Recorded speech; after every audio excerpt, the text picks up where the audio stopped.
Vous avez déjà échangé avec un athée? Moi, je respecte leur point de vue même si je suis croyant, mais des fois, j'avoue, leurs propos peuvent faire réfléchir et nous permettre de nous remettre en question. Je suis justement tombé sur un thread, je crois que ça se prononce comme ça, X ou Twitter, appelez ça comme vous voulez hier soir.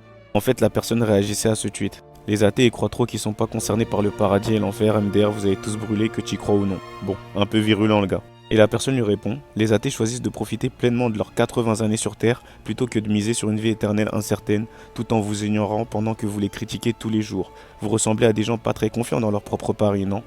Pas mal répondu, hein. Et puis la personne enchaîne. Je me demande si la majorité des croyants croient réellement ou ils se contentent de croire par habitude ou par héritage culturel. Car si on croit sincèrement en une vie après la mort et surtout en une vie éternelle, comment expliquer que certains se permettent de mal agir? Une véritable conviction en l'existence du paradis et de l'enfer devrait vous terrifier de faire des mauvaises actions. Ça devrait orienter chaque choix vers le bien. Comment oser compromettre son paradis pour 80 ans dans cette petite vie insignifiante? Que représentent ces années sur Terre comparées à l'éternité au paradis? Le simple fait que certains croyants puissent être insultants, vicieux, prétentieux, puissent mentir, insulter, agresser, frapper ou tuer, démontre qu'ils ne croient pas.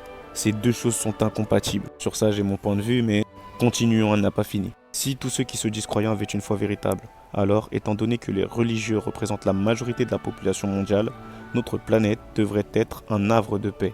Or, ce n'est clairement pas le cas, donc certains d'entre vous se mentent.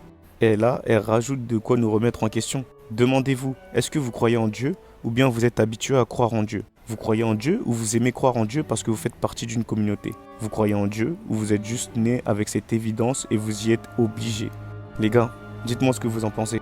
On ne peut pas nier que cette personne, sur certains points, a visé juste quant aux réelles motivations de certains. Après, tout dépend de tout à chacun. Mais c'est quand même intéressant d'échanger avec eux.